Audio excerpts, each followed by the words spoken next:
Yo guys, it's your boy Danixt and welcome to my channel. एक बहुत ही ज़्यादा बुरी न्यूज़ है। न्यूज़ ये है कि दुबई से जो एयरप्लेन उड़कर आ रहा था केरल, वो हो गया है क्रैश। 2 टुकड़े हो गए हैं उसके। पता नहीं क्या रीज़न है, लेकिन जहाँ तक रीज़न ये समझ में आ रहा है कि टेबल टॉप एयरपोर्ट है, वो जो रनवे है टेबल टॉप है। टेबल टॉप रनवे मैं बता देता हूँ क्या है। समझ लीजिए एक आपके सामने टेबल है जिसके चारों कोने आपको दिख रहे हैं कि ढलान भरे हैं, नीचे है खड्डा है, खाई है, वो होता है टेबल टॉप रनवे।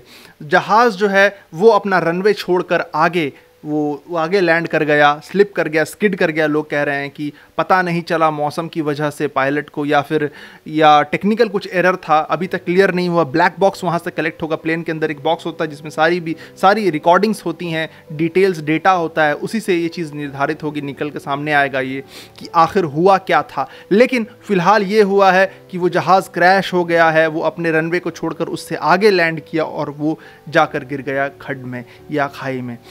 उसके 2 टुकड़े हो गए हैं गाइस। सबसे बड़ी बात तो मैं आपको बता देता हूं कि उसके बीच से 2 टुकड़े हो गए। लेकिन एक खुशी की बात तो नहीं कहेंगे, लेकिन एक थोड़ी रिलीफ की बात यह है कि उसमें आग नहीं लगी। बारिश बहुत ज़्यादा तेज़ हो रही है वहाँ पर। अभी मैं ये जो वीडियो बना रहा हूँ ये बिल्कुल करंट की बात है। रिलीज़ होगी थोड़ी देर में, लेकिन अभी वहाँ का सिचुएशन ये है कि वहाँ पर बहुत तेज़ बारिश हो रही है, जिसकी वजह से शायद आग लगी नहीं है वहाँ पर। आग नहीं लगी, इससे मेरा रेफरेंस ये है कि हो सकता है उसमें से यात्रियों को बचाया जा सके।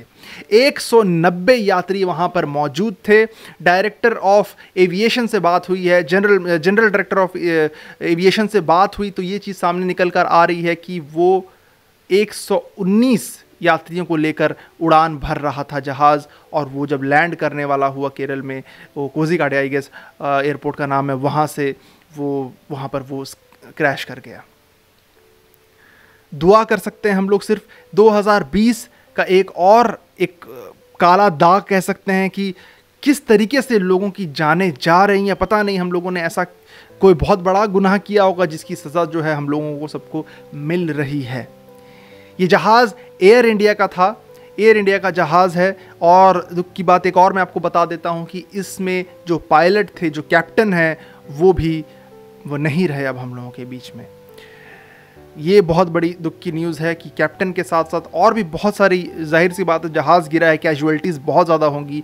वीडियो पहले रिलीज़ हो जाएगी, लेकिन मैं कैजुअल्टीज़ के बारे में नहीं बोल पाऊँगा। आपको आगे न्यूज़ में मालूम चल जाएगा क्या क्या हुआ है उसमें। लेकिन वहाँ के जो लोकल्स हैं, जो वहाँ की टीम है, वो बचाव में पूरे तरीके से भिड़ी हुई हैं और वहाँ से लोगों को बचाने की पूरी कोशिश कर रही हैं। आप वीडियो देख लीजिए, आपको क्लियर समझ में आ जाएगा कि क्या है ये मैटर, वहाँ पर आखिरकार हो क्या रहा है। पूरी टीम लगी हुई है, बारिश में भीग कर लोगों की जान बचाने के लिए अपनी जान को दांव में लगाकर वहां पर मेहनत कर रहे हैं और लोगों को निकाल रहे हैं। क्योंकि पता नहीं, हो सकता है कि जहाज़ में आग लग जाए, लेकिन दुआ कीजिए कि ऐसा ना हो और सब यात्रियों को बचा लिया जाए। As I am making this video बिल्कुल करंट टाइम पे, इसीलिए मैं उस वे से ही प्रेजेंट कर रहा हूँ कि ये सारी चीज़ें वहाँ पर हो रही हैं। This is it guys. इस बारे में ज़्यादा बात नहीं करूँगा। मुझे नहीं लगता है कि मैं बहुत जस्टिफाई कर पाऊँगा इस तरीके की बातें। और ज़्यादा डिटेल में आपको बताने जाऊँगा तो एक रिपोर्ट की टाइप पर नहीं, बिल्कुल नहीं। मैंने ये वीडियो इसलिए बनाई ताकि मैं बताऊँ कि 2020 में क्या क्या हो रहा है। अभी जस्ट अगस्त है। बहुत दुख की बात है, जहाज़ लैंड हो चुका था बट क्रैश कर गया स्किड होकर, या अपना रनवे छोड़कर आगे बढ़ गया और आगे टेबल टॉप रनवे को क्रॉस करके सामने गिर गया। बहुत दुख की बात है। बस मैं रेस्ट इन पीस कहना चाहूँगा। जो लोग वहाँ पर, जो यात्री जो हम लोगों के बीच में नहीं रहे, आपकी आत्मा को शांति मिले, बस यही कहना चाहूँगा। और सबसे बड़ी बात तो ये है कि ज़्यादा से ज़्यादा लोगों को बचा लिया जाए और कोई कैजुअल्टीज़ ना हो तो ही बेहतर है। तब तक के लिए guys, keep watching Danixt, keep supporting your boy Danixt. इस वीडियो में मैं ये भी नहीं बोलूँगा कि आप सब्सक्राइब करो, लाइक करो, कुछ नहीं कहना। एनीवेज गाइज, तब तक के लिए चाओ।